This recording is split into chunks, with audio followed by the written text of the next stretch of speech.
You hear network equals net worth. Total cliche.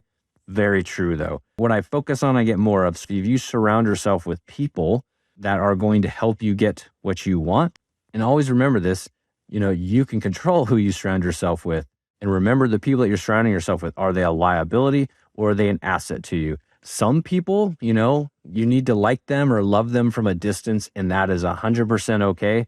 We're all on the same wavelength here, right? Welcome to the Collecting Keys Friday Focus.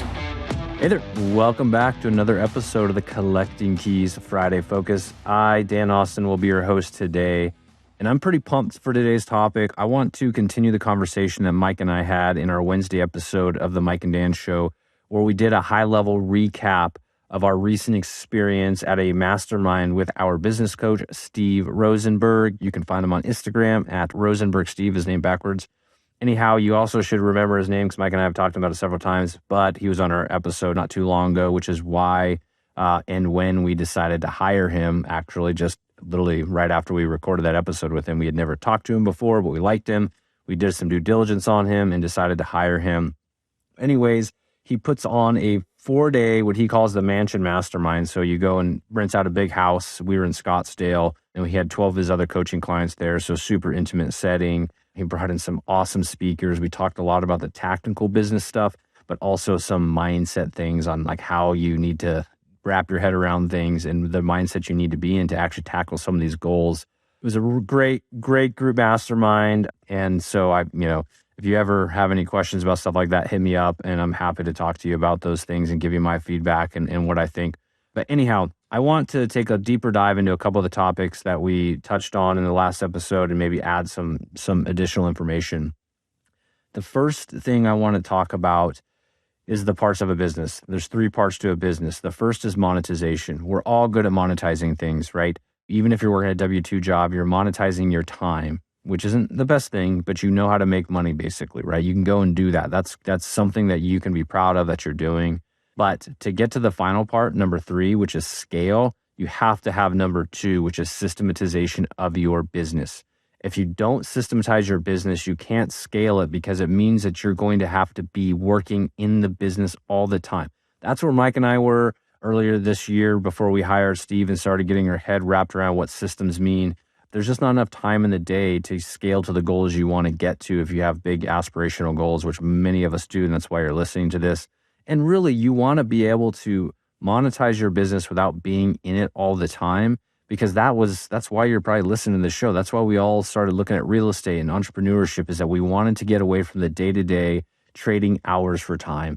And believe it or not, sometimes if you're an entrepreneur, if you don't have the right systems, you're still just trading hours for money, okay? That's what you're doing, and it's not necessarily where you want to be. And I hear you. We all come from that background typically because that's what's ingrained in us in our school systems and our government systems and all that crap.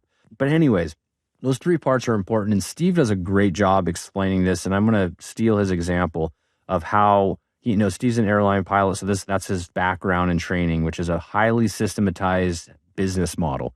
And you can get on an airplane in Seattle. You show up with some luggage, you get on the airplane, you get in the steel tube, and you fly over to, say, I don't know, Europe somewhere. Pick your favorite destination, Germany, Italy, France, wherever you're going. And somehow when you get off that steel tube, your bag's there, you made it there alive, you made it there in a reasonable amount of time. Of course, there's errors in the system, but generally speaking, that's what happens. And if you think about this, the pilot is not talking to the baggage claim person. The baggage claim person is not talking to the refuelers, who aren't talking to the mechanics, who aren't talking to the ticketing agents. There's all of these separate systems from when you book that ticket to when you land that are working simultaneously, working together. And if something fails, you don't get there or something catastrophic happens, right? So think about that when you're looking at your business. Even if you're a solopreneur, what systems can you build to make it so that a human doesn't have to talk to another human to complete the system or complete the process or task? That to me was like that aha moment where you really think about, I need to be so detailed that when I hand this off to a person, they don't have to just have institutional knowledge to learn how to do the task. They don't have to call me 5 times to figure it out and learn it. They can learn that task. So when we build our systems, we're building kind of a high level lucid chart showing you from step 1 to step 10 or completion how to do it. And then each of those steps has an SOP, a standard operating procedure, that also is linked to Loom videos and is linked to policy documents. And so when you're in that step, you have everything you need to complete that step and to move on to the next step. And the idea being steps 1 through 10 gets that process complete without me or Mike or somebody else involved in that. Or if that another person is involved, there's a handoff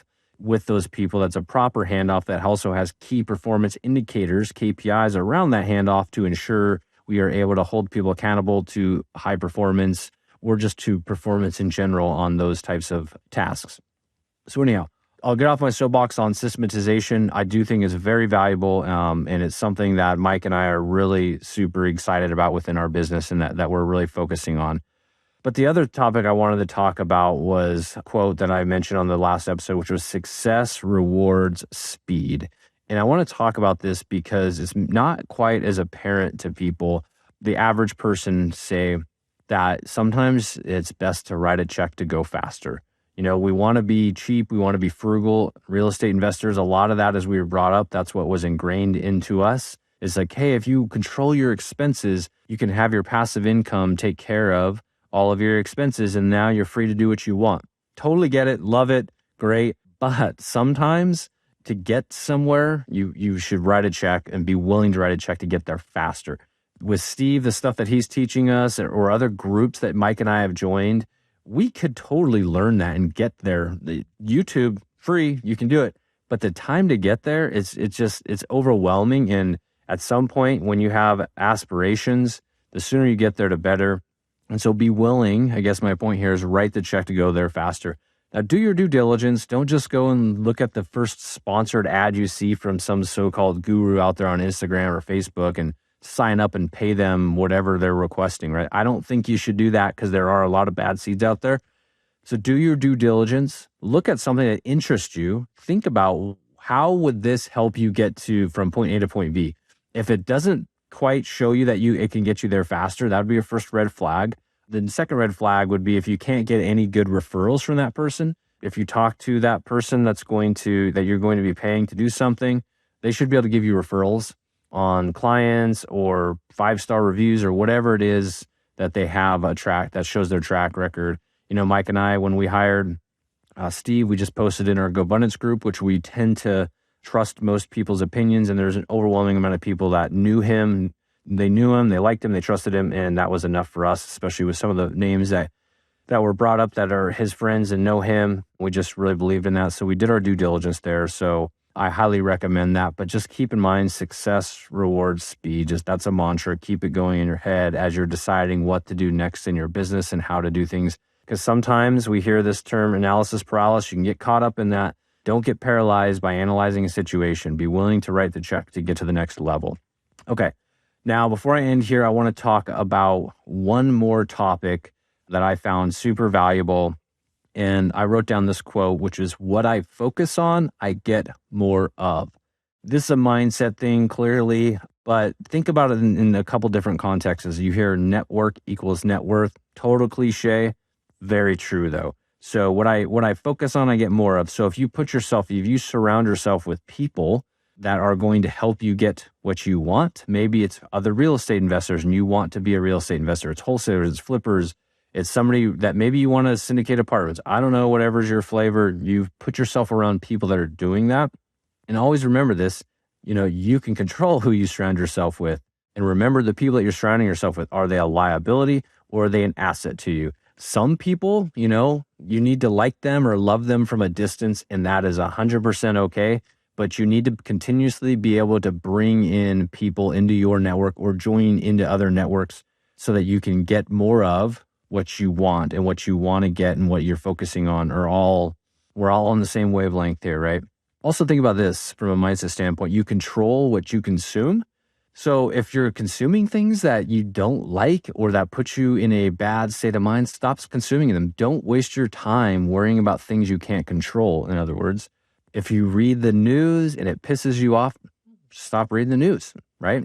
Put something else in front of you. There's a lot of people that have their morning routines with I am statements and affirmations and all that sort of stuff. They do that because they want to get their head straight. They want to get their mind positive for the rest of their day. So they start in the morning, they do their affirmations, they do their I am statements, whatever your routine is. Some people meditate, some people work out in the morning. The purpose of all that is to get your mind right. Because again, what you focus on, you get more of. And last thing I'll just say on this is one of the speakers mentioned, it's easy to feel like a loser when you're not keeping score. So be present, count the wins. I can guarantee you there's wins out there that can help put you in a positive mindset. I struggle with counting wins because I just always look to the next thing right away once I accomplish something and forget that was a win.